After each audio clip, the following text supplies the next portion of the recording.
আপনি আমার জন্য। আমরা দোয়া করি আপনার জন্য।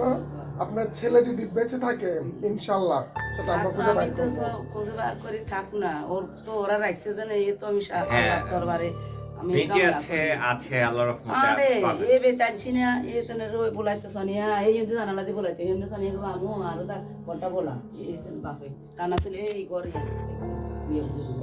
অনেক অমায়িক মানুষ, সরল মানুষ এবং ওনার হাসির মতো অনেক চিন্তা করেন না, আল্লাহ নিরল আপনার বাড়ি করে হাসি। দিবে। আপনার আচ্ছা মেয়ে আমরা দেখেছি। চেহারা দেই আমরা দিলে আমাদের আমরা এইটার দিকে ছায়া আই হইলে মনে করতে তোমার আরে পুতুর মতন লাগছে। আমরা যদি পারতাম, আল্লাহ যদি ওরকম কোনো জাদুর প্রদীপ দিত আমাদের হাতে চেরাগ। দেখা গেছে আসলে উত্তর দিকে ছায়া দিকে ও টাকা দিয়ে আমার দেখে চাই। না সমস্যা না, আমরা আপনার ছেলের মতোই ইনশাআল্লাহ আপনার ছেলে পাইবেন। দোয়া করেন। ইনশাআল্লাহ। আপনি কি কাফেরুল্লাহ সাহেবের বড় না ছোট? ওই যে আমার ছোট ও রনিরাম তো আপনার ছোট। ছোট আমি আপনার এই অসহযোগ আন্দোলনে ইন্টারমিডিয়েট আমি পাস করি বলছি। সেই অসহযোগ আন্দোলন, হ্যাঁ মানে বঙ্গবন্ধুর সময়। হ্যাঁ তো আমরা ওই সময় একমাত্র লাঠি আর সৈনিক করলাম ছাত্রলীগ। ও এই সাইদ খলিফার আমলের আমরা ছাত্রলীগ। সাইদ খলিফাকে শ্রদ্ধা করি, হয়তো বিভিন্ন স্বার্থের ব্যাপার আছে, অনেকখানে অনেক লোক গেছে। এই সোনিয়ারাম হাসিনাকে খুব আপনারা স্নেহ করেন। এদের আমরা যোগ করি পারি, এদের মন মেজাজ কখন কি এই সিচুয়েশনটা আমরা অবজার্ভ করি আসতেছি ডাক্তারের মতো।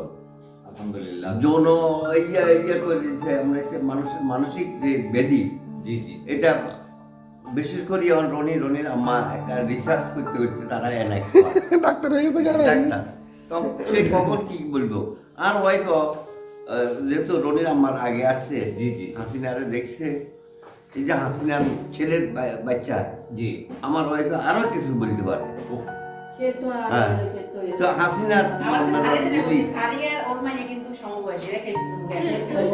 ওই যে তার মানে উনি ছোট কাল থেকে আপনাদের বাড়িতে না? হ্যাঁ ওই যে বাচ্চা জন্মের আগে তো আমাদের এখানে ওরা খেলতো। আমার মেয়ে মার্কেটিং অনার্স করি এখন, প্রধান বিচারপতি যে বদলাই যে ছিল এটা একটা আলোকিত family। আমরা ওই যে এখন মাইকিং করি, আমরা সেই আরেকটা স্পটে মেয়ে আমি তো ওই বড় পালন করে বিয়ে দিছে না, যেটা ওদিন বলি না। সেই স্পটে যদি আমরা ও মানে উনি আরেকটা মেয়ে পালন করে বিয়ে দিছে। হ্যাঁ, ওদের মেয়েটা নিজের মনে করে। আরে উনি ও নামছে মুন্নি নাম হয়েছে মুন্নি, নিজের মনিটা মেয়ে। বলছে ট্রেনে হারানো গেছে, শুনছি আর তুমি শহর থেকে এই মেয়েটা এই সরে আমরা এই সরে তো লইছি। নিয়ে আনি এটারে 1 লাখ টাকা খরচ করে বিয়েও দিছে। মানে বিয়ে করতে টাকা খুব ওই ভাই বাবা দুইয়ের ঘর দুগা ফসল আছে এরপর না মানছিলা চিন্তা করছেন? সোনিয়ার মা আরেকটা মেয়েকে পেয়ে পেয়ে লালন পালন করে নিজ সন্তানের মতন বিয়ে দিছে। দিয়ে দিয়েছেন। 1 লক্ষ টাকা ম্যানেজ করে 1 লক্ষ টাকা ম্যানেজ করেছে। আর আমার এটা মানুষ জানি জানেই না। অথচ আমরা ওনাকে দুস্থ মনে করছি অসহায়। অসহায় না, আমাদের মন মানসিকতা। মনটা সেই রকম পর্যায়ে।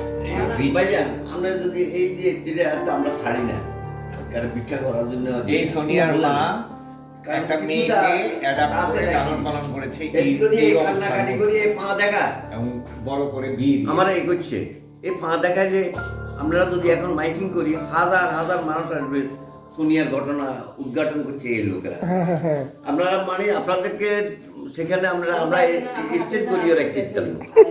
আল্লাহু আকবার, আল্লাহু হ্যাঁ, আকবার। এটা সারা ওয়ার্ল্ডে আমরা এটা সম্প্রচার হয়েছে না। জি, জি। এই যে সাবস্ক্রাইব মনির বসে বসে এখন বলতেছে যে সোনিয়ার কাহিনীটা তো যাক, এখন আমি টায়ার্ড। যারা আমেরিকা আছে সবাই কিন্তু দেখছে। সবাই দেখছি আমি তো সবাই আমরা ইয়েতে আমার আমার ভাই মেয়ে ইয়ে তো বেলজিয়াম তো দেখছে না, সবাই অপকার হয়েছে আমরা কখন কি। চলে যাই সবার কাছ থেকে বিদায় নিয়ে। আর আলোকিত পরিবারে আসলাম। সবচেয়ে বড় হিরো কিন্তু রনি ভাই। রনি ভাই না খুঁজলে সোশ্যাল আমার মনে হয় যে ইলেকশনে দাঁড় করিয়ে দিলে যে কোনো পর্যায়ে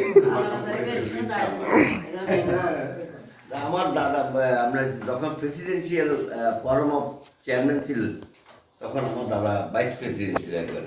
17 বছর দাদা